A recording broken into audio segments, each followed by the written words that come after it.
강남 신사동의 한 신축 건물이 준공 후 공실로 방치되다가 공매로 넘어갔는데 무려 20억 손해를 보고 거래됐어요. 이 건물은 원래 핫플레이스로 기대됐지만 임대료가 비싸서 임차인이 없었어요. 가로수길은 공실률 40%, 청담동 17%로 상권이 몰락하고 있어요. 임대료는 평당 수십만 원을 고집하면서 안 내린다며 버티다가 파산하는 거예요. 이영미 씨는 2020년에 상가를 샀어요. 30평, 분양가 20억, 대출이 12억이었죠. 당시에는 그 정도 대출은 쉽게 받을 수 있었어요. 그리고 그마저도 서로 사려고 했죠. 처음엔 카페가 들어와 월세 800만 원을 받았어요. 그런데 금리 인상으로 매출이 반토막 나면서 임차인이 버티기 어려워졌죠. 그 이후 공실로 유지된 지 2년 반, 이자만 1억 5천만 원 날렸어요. 주변 상가들도 비슷해서 서로 렌트프리를 주면서 경쟁은 더 치열해졌죠. 결국 손해를 보면서 팔기로 결심했지만 요즘 상가의 거래가 뜸하다 보니 문의조차 없는 상황입니다.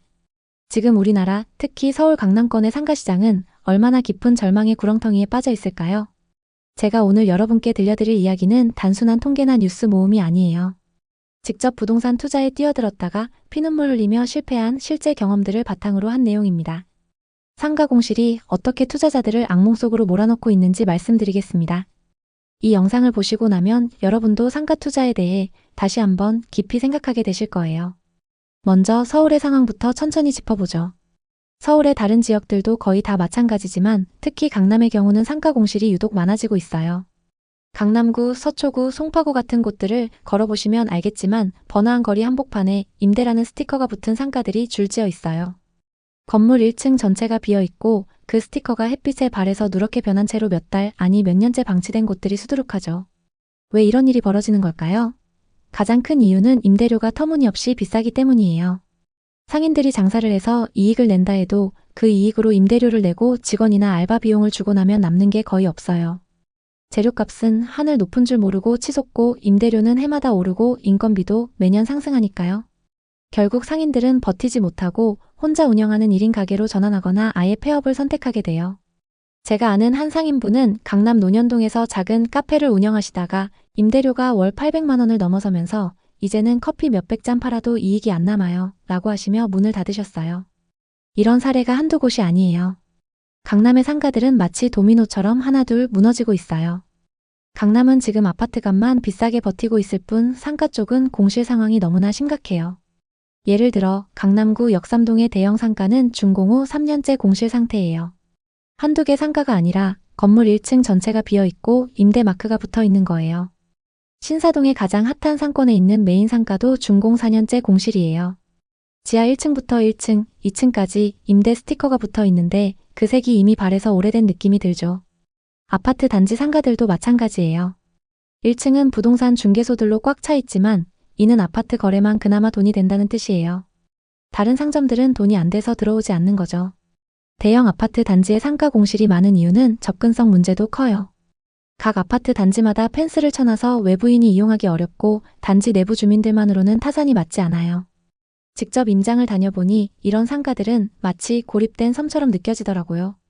서울의 다른 지역들도 비슷하지만 강남의 상가 공실이 유독 심각한 이유를 자세히 살펴볼게요. 첫 번째 이유는 비싼 임대료예요. 일단 임대료가 비싸면 상인들이 장사를 해도 남는 게 없어요. 재료값이 치솟고 임대료와 인건비가 오르니 1인 가게나 폐업이 늘어나는 거죠. 생각해보세요.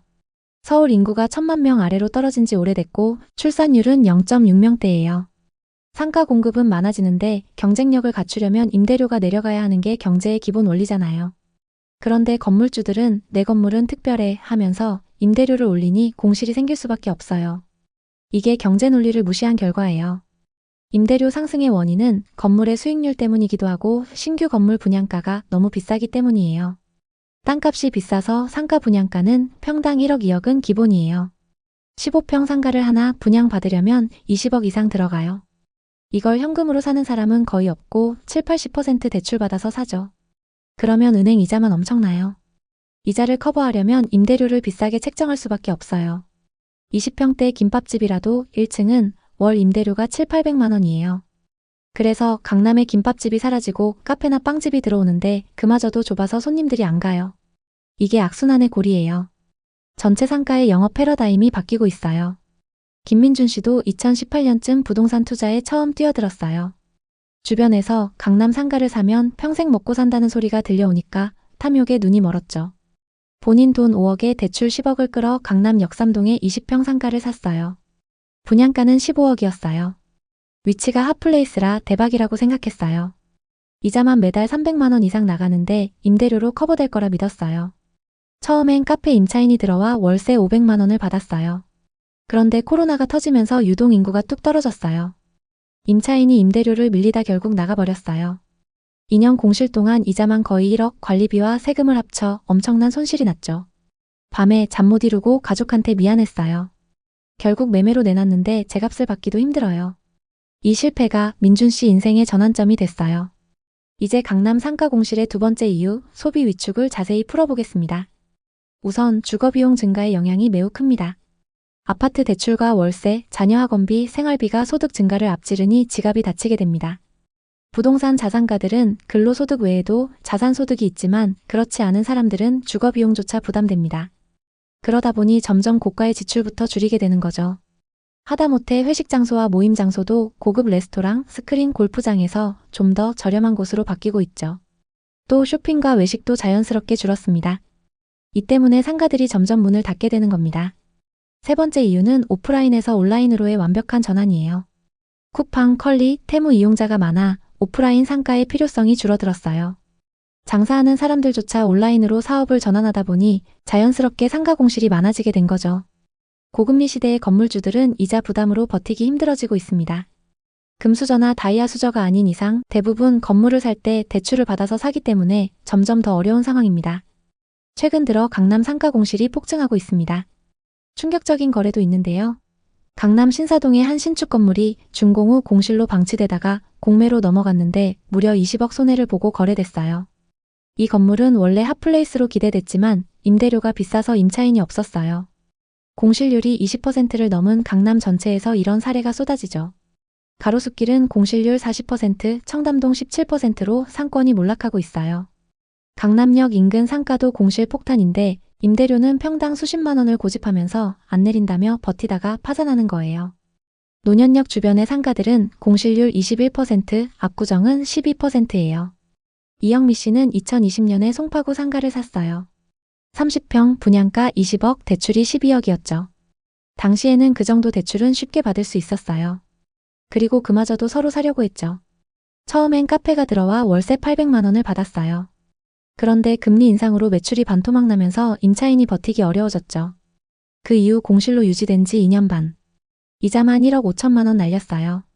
주변 상가들도 비슷해서 서로 렌트프리를 주면서 경쟁은 더 치열해졌죠. 결국 손해를 보면서 팔기로 결심했지만 요즘 상가의 거래가 뜸하다 보니 문의조차 없는 상황입니다. 앞으로 상업시설의 전망을 해보자면 일단은 미래가 어둡습니다. 이런 상황이 지속되면 상가는 영원히 빈 공간이 될 수 있어요. 인구 감소와 오프라인의 온라인화로 오프라인 상가의 필요성이 사라지고 있죠. 서울에서 가장 좋다는 강남도 공실률이 20-30%입니다. 아무리 부동산 규제를 풀어도 임대료가 낮아지지 않으면 안 됩니다. 상업용 부동산은 자칫 잘못하다간 1990년대 일본처럼 될 수 있습니다. 버블 붕괴 때 상가 공실이 폭증했고 가격이 폭락했던 것처럼요. 어떤 투자도 마찬가지겠지만 부동산 투자는 항상 끝물에 산 사람들이 피해를 보게 되어 있습니다. 지난 상승장에서 가장 나중에 오른 부동산이 상업용 부동산이었죠. 그만큼 끝물에 투자한 사람들이 많고 그래서 상업용 부동산이 더욱 어려운 상황입니다. 상업용 부동산은 상권 조사가 우선되어야 합니다. 그리고 임대료가 적정 수준인지 주변 공실의 임대료와 위치를 충분히 비교해 봐야 하죠. 만약 매매를 한다면 대출 비율은 최대한 낮추고 이자를 감당할 수 있는 선에서 접근해야 합니다. 공실이 오래된 상업용 부동산일수록 가격 협상하기 좋다는 점도 염두에 두시면 좋겠네요. 상업용 부동산의 절망적인 현실을 살펴봤는데요. 물론 지금도 상업용 부동산에 투자해서 큰 수익을 내는 분들도 있습니다. 오프라인의 장점을 잘 살리면서 자신의 사업을 확장하는 분들이 그런 케이스죠. 위험성이 많은 상업용 부동산.